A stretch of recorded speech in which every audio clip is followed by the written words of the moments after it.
غیبت کا کفارہ یہ ہے کہ جس کی غیبت کی جائے اس سے معافی طلب کی جائے، اس سے بہتر غیبت کا کفارہ اور کوئی نہیں۔ دیوانہ وہ ہے جو بغیر منزل کے چلتا رہتا ہے، اور فرزانہ وہ ہے جس کا ہر قدم منزل کی طرف اٹھتا رہتا ہے۔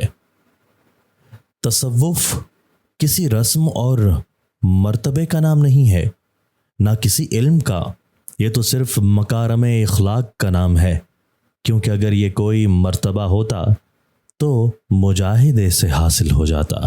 صوفی وہ ہے جو کسی چیز یعنی غیر اللہ کی طلب میں سرگردہ نہ ہو، نہ کسی چیز کے چھن جانے سے دکھی اور غمی ہو۔ تصوف خدا سے دل کا بلا واسطہ تعلق پیدا کرنا ہے۔ تصوف ترک تکلف کا نام ہے۔ صوفی دراصل اسے کہتے ہیں جو گندگی سے پاک ہو، غور و فکر میں ڈوبا ہوا ہو، لوگوں سے دور دور رہتا ہو۔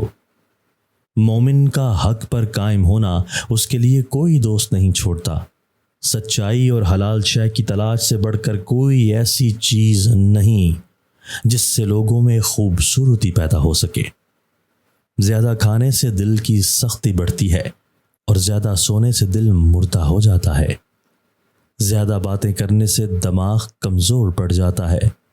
جب ضرورت ہو اس وقت اپنا منہ کھولو، عقل مند بن جاؤ گے۔ روز پانی کے ساتھ لیچی اور سونف کھا لیا کرو، پیٹ کی چربی ایسے ختم ہوگی پتہ بھی نہیں چلے گا۔ میں نے تنہائی سے بڑھ کر اخلاق کو بہتر بنانے والی چیز زندگی میں نہیں دیکھی، کیونکہ جب کوئی تنہائی میں ہوتا ہے تو اللہ کے علاوہ کسی شے کی طرف نگاہ نہیں کرتا۔ جو بندہ کسی چیز کی طمع یا لالچ کرتا ہے وہ اس بات کا اقرار کرتا ہے کہ اسے اللہ پر ذرہ برابر بھی یقین نہیں ہے۔